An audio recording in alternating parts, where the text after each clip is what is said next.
स्त्रियों के जो लक्षण मैंने पहले नारद जी को बतलाए थे, उन्हीं शुभ अशुभ लक्षणों को बताता हूं, आप सावधान होकर सुने।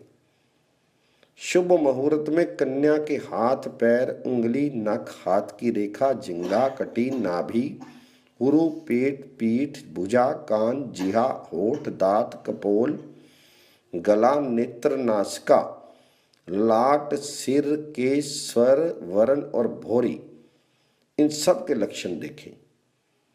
जिनकी ग्रीवा में रेखा हो और नेत्रों का प्रांत भाग कुछ लाल हो, वह स्त्री जिस घर में जाती है उस घर की प्रतिदिन वृद्धि होती है। जिसके ललाट में त्रिशूल का चिन्ह होता है, वह कई हजार दासियों की स्वामिनी होती है। जिस स्त्री की राजहंस के समान गति, मृग के समान नेत्र, मृग के समान शरीर का वरण, दांत बराबर और श्वेत होते हैं, वह उत्तम स्त्री होती है।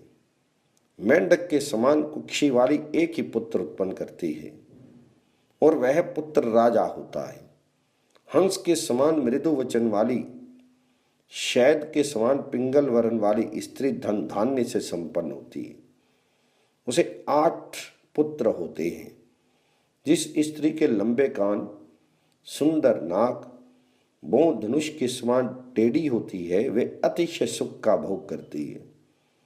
तन्वी, श्यामवर्णा, मधुरभाषिणी, शंख के समान अतिशय स्वच्छ दांतों वाली, स्निग्ध अंगों से समन्वित स्त्री अतिशय ऐश्वर्य को प्राप्त करती है।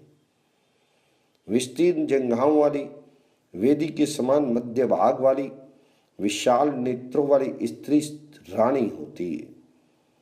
जिस स्त्री के वाम स्तन पर, हाथ में, कान के ऊपर या गले पर तिल अथवा मस्सा होता है, उस स्त्री को प्रथम पुत्र उत्पन्न होता है। जिस स्त्री का पैर रक्त वर्ण हो, ठेहुने बहुत ऊंचे नहीं हो, छोटी एड़ी हो, परस्पर मिली हुई सुंदर उंगलियां हो, लाल नेत्र हो, ऐसी स्त्री अत्यंत सुख भोग करती है। जिसके पैर बड़े बड़े हों, सभी अंगों में रोम हों, छोटे और मोटे हाथ हों, वे दासी होती है। जिस स्त्री के पैर उत्कट हों, मुख विकृत हो, ऊपर के होठ के ऊपर रोम हो, वह शीघ्र अपने पति को मार देती है। जो स्त्री पवित्र, पतिव्रता, देवता, गुरु और ब्राह्मणों की भक्त होती है, वह मानुषी कहलाती है। नित्य स्नान करने वाली, सुगंधित द्रव्य लगाने वाली, मधुर वचन बोलने वाली, थोड़ा खाने वाली, कम सोने वाली और सदा पवित्र रहने वाली स्त्री देवता होती है। गुप्त रूप से पाप करने वाली, अपने पाप को छिपाने वाली, अपने हृदय के अभिप्राय को किसी के आगे प्रकट ना करने वाली स्त्री मार्जारी संज्ञक होती है।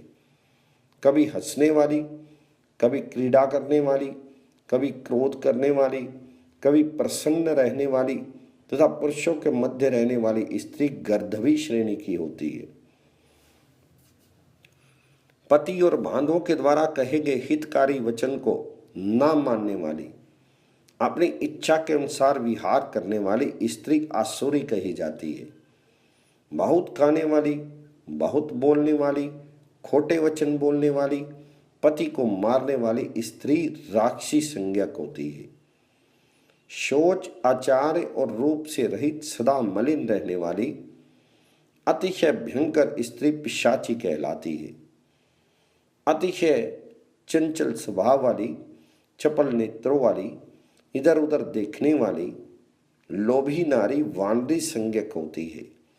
चंद्रमुखी, मदमत हाथी के समान चलने वाली, रक्त वर्ण के नखों वाली, शुभ लक्षणों से युक्त हाथ पैर वाली स्त्री विद्याधारी श्रेणी की होती है। वीणा, मृदंग, वंशी आदि वाद्यों के शब्द को सुनने तथा पुष्पों और विविध सुगंधित द्रव्यों से अभिरुचि रखने वाली स्त्री गांधर्वी श्रेणी की होती है।